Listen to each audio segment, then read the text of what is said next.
125వ Mann Ki Baat radio కార్యక్రమంలో ప్రధానమంత్రి Narendra Modi UPSC అభ్యర్థులను ఉద్దేశిస్తూ ఒక కీలక ప్రకటన చేశారు.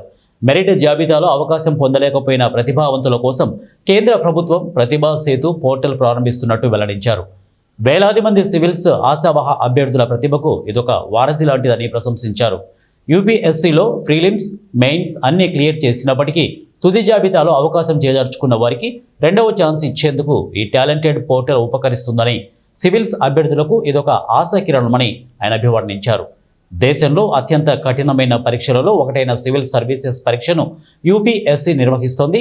ఎంత ప్రతిభా పాఠవాలు ఉన్నప్పటికీ పరిమిత అవకాశాల కారణంగా ఏటా వేలాది మంది అభ్యర్థులు తుది జాబితాలో చోటు సాధించలేకపోతున్నారు. ఈ పరీక్షలకు సన్నద్ధమయ్యేందుకు విలువైన సమయం, శ్రమ, డబ్బు వెచ్చిస్తారు. ఏళ్ల తరబడి కఠినంగా శ్రమించి విజయయుక్త అంచులకు చేరినప్పటికీ చివరి క్షణాల్లో ఎందరో ప్రతిభావంతులు ఆశలు ఆవిరవుతున్నాయి. ఇలాంటి వారి కోసమే కేంద్ర ప్రభుత్వం ఒక డిజిటల్ ప్లాట్ఫామ్ తీసుకొచ్చింది. అదే ప్రతిభా సేతు. మన్ కీ బాత్ 125వ ఎడిషనల్లో ప్రతిభా సేతు గురించి ప్రస్తావించారు. ఇందులో యూపీఎస్సీలో వివిధ పరీక్షల్లో అన్ని దశల్లో ఉత్తీర్ణత సాధించిన అభ్యర్థుల డేటాను సేవ్ చేస్తుంది. అర్హత గల అభ్యర్థుల వివరాలను ప్రతిభా సేతు పోర్టల్లో నమోదు చేస్తారు. తుది మెరిట్ జాబితాలో చోటు సంపాదించలేని వారి వివరాలను ప్రైవేటు కంపెనీలకు అందుబాటులో ఉంచుతుంది.